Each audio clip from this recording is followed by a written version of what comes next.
In this lesson we will be dealing with chords in the key of C, and we get the chords for the key of C from the C scale. And all a chord means is you're going to play 3 notes at one time. You might have done that already, probably. One time or another. It makes a nice sound. But again, we're taking all the white keys and we're excluding the black ones. And C is our main note. So what I did, this is a little music theory, but hopefully I'm explaining it in a way that is simple for you to understand. But I use Roman numerals here. And we have 1, 2, 3, 4, 5, 6, 7 for the 7 scale degrees in the key of C. And if you look down here at the bottom row, here we have C, D, E, F, G, A, B, which is the C scale. If I went another note, it would be C, and that would be repeating the 1 chord again. But anyway, we're going to take the 1 chord in the key of C. Alright? So we have I'm going to take a middle C, and we're going to be using right hand for this. So take a middle C, and then above that I want you to play an E, which means it's a third away from the C. Remember that when we did intervals? A third up from C is an E, because chords are built in thirds. And then a third up from the G, a third up from the E is a G. So there we have formed a 3-note chord, a 1 chord in the key of C. Alright? So C's 1. Now let's go to the 2 chord. And there's a reason I wrote the 2 in Roman numerals in lowercase.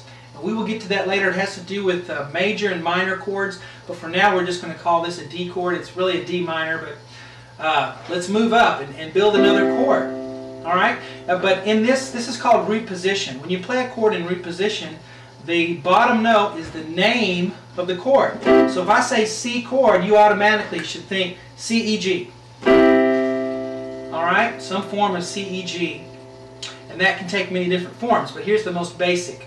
With the C on the root, the E in the middle, and the G on top. Now, the next chord, a D chord, we just move everything up 1, and we have a D with an F above that, with an A above that. So we did thirds again. D up a third to F, up a third to A, and then we have a D minor chord, and that is the 2 chord in the key of C.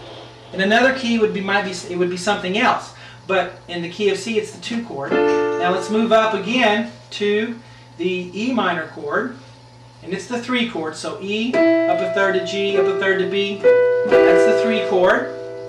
All right, that's minor 2.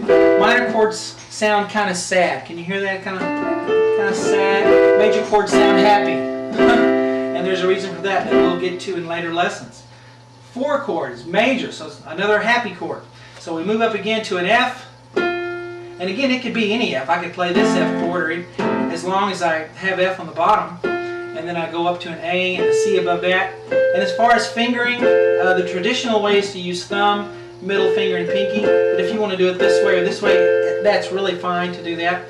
So F, A, C is the 4 chord. So if I say play an F chord, F, A, C should come to mind eventually. I know you're just learning this right now.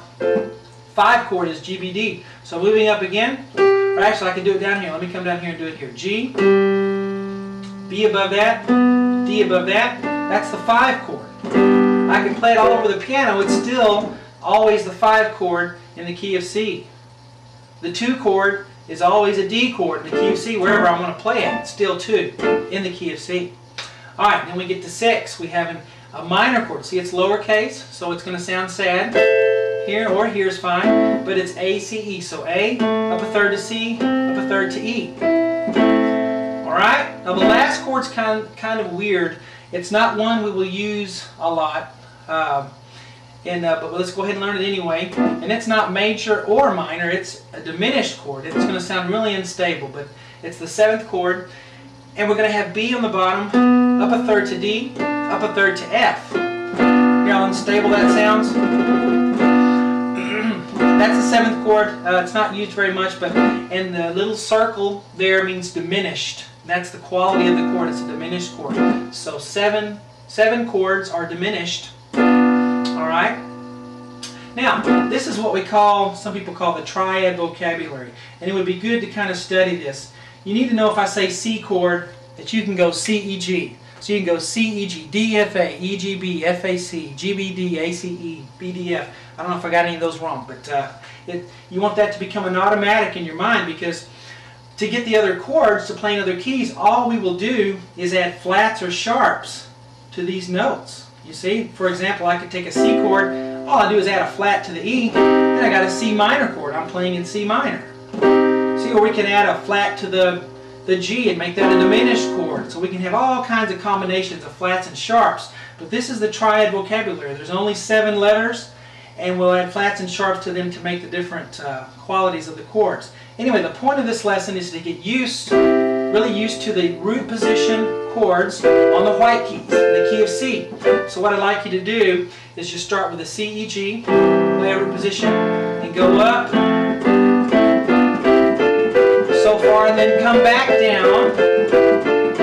So you just really get used to that feel of those notes under your fingers. Okay, and then we can try lesson 6.